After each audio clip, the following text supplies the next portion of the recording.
दोस्तों, उत्तर प्रदेश की सरकार ने जब 27,000 स्कूलों पर ताला लगाया था, उस वक्त ये सोचा भी नहीं होगा कि सपा प्रमुख अखिलेश यादव इसे मुद्दा बना देंगे और मुद्दा भी सड़क से लेकर सदन तक गूंजेगा। तब ये विचार किया जा रहा था कि अगर 27,000 स्कूलों पर ताला लगेगा तो वो तमाम बच्चे जो आसपास में ही गांव कस्बों में रहते थे, आखिरकार वो लोग कहाँ जाएंगे या उनके परिवार वाले कौन से नए स्कूल की तलाश करेंगे। तो अब उनके लिए व्यवस्था किसी और ने नहीं बल्कि अखिलेश यादव ने कर दिया। नमस्कार दोस्तों, आप देख रहे हैं रिपब्लिक समाचार और मैं हूं आपके साथ ज्योति यादव। जब ये खबर आई थी और जहां पर हाईकोर्ट से भी सीधे तौर पर सीएम योगी आदित्यनाथ की सरकार को इजाजत मिल गई थी कि अब स्कूल मर्ज किए जाएंगे, यानी कि गांव कस्बों में आसपास में 1 किलोमीटर के दायरे में जो स्कूल हुआ करते थे, उन स्कूलों पर जिनकी संख्या 27,000 के करीब थी, ताला लगाया जाएगा। उसको देखते हुए अखिलेश यादव ने भाजपा सरकार को तो घेरा ही था, बताया भी था कि किस प्रकार से बीजेपी सरकार शिक्षा विरोधी है, दलित विरोधी है, पिछड़ा विरोधी है।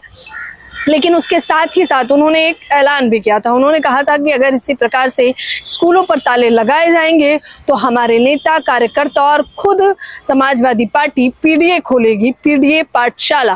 पीडीए यानी पिछड़ा दलित अल्पसंख्यक की पाठशाला, क्योंकि सीधे तौर पर वो जो बच्चे गांव कस्बों से आ रहे हैं उसमें से आधे से अधिक की संख्या पीडीए समाज की ही है। जिसको देखते हुए अखिलेश यादव ने इधर एक तरफ ऐलान किया और दूसरी तरफ उनके तमाम कार्यकर्ता एक एक करके जमीनी स्तर पर काम करना भी शुरू कर देते। देखिए, तमाम तस्वीरें उनके ऐलान के बाद निकलकर सामने आती हैं, जहां पर लिखा है पीडीए पाठशाला।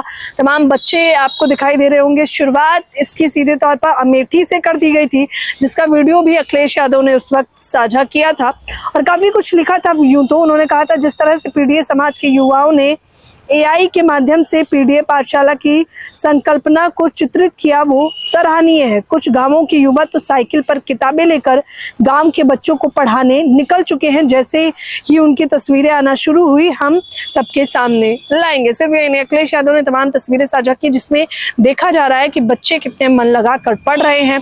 हालांकि अभी पूरी व्यवस्था नहीं है। पीडीए एक पहल आप समझ लीजिए, जहां पर समाजवादी पार्टी के कार्यकर्ता लोग इसमें जुट चुके हैं। कुछ लोग साइकिल के माध्यम से जा रहे हैं, कुछ लोग गांव के परिवार के लोगों को जागरूक कर रहे हैं और कह रहे हैं कि आप परेशान मत होइए, अगर स्कूल दूर है तो पीडीए पाठशाला आपके पास ही है।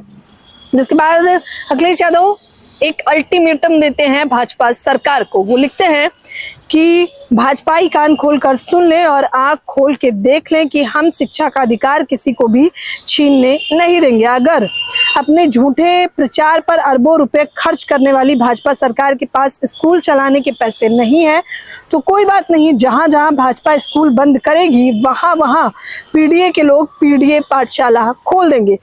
अब क्या पीडीए पाठशाला पर भी शिक्षा विरोधी भाजपा सरकार बुलडोजर चलाएगी या शिक्षकों पर एफआईआर करवाएगी? पीडीए का ऐलान शिक्षण कार्य सबसे महान बता रहे हैं, यानी कि शिक्षा जो लोग देते हैं ये काम सबसे महान है। और अखिलेश यादव ने सीधे तौर पर आँख खोलकर, कान खोलकर सुनने की बात कही है। उन्होंने कहा देख भी लें और सुन भी लें कि किस प्रकार से हम लोग पीछे हटने वाले नहीं हैं और पीडीए पाठशाला के तहत बच्चों को उनकी बुनियादी शिक्षा दिलाने का काम करेंगे। इसके बाद एक और ट्वीट आता है जिस पर आपकी निगाह जाना आवश्यक है। एक के बाद एक ये ट्वीट, यानी कि एक्स पर वो जो जानकारी दे रहे हैं, ये बताने के लिए काफी है कि सीएम योगी आदित्यनाथ ताला लगाएंगे तो अखिलेश यादव पीडीए पाठशाला खोल देंगे। वो कहते हैं, बच्चे ने पुकारा पीडीए पाठशाला, हम सबके उज्जवल भविष्य का सहारा, यानी कि एक नई मुहिम खोल दी गई है। अखिलेश यादव ने इस प्रकार से ऐलान किया और दूसरी तरफ उनके कार्यकर्ता गण जुट गए हैं। हालांकि एक अल्टीमेटम भी दे दिया गया है, सवाल पूछते हुए कि क्या आप पीडीए पाठशाला पर भी बुलडोजर चलाएंगे। खैर, उसके जवाब का तो इंतजार रहेगा। लेकिन ये पहल आपको कैसी लगी? 27,000 स्कूलों पर ताला तो इधर नई खुल गई पीडीए पाठशाला। आप लोग मुझे अपनी राय जरूर बताएं। धन्यवाद।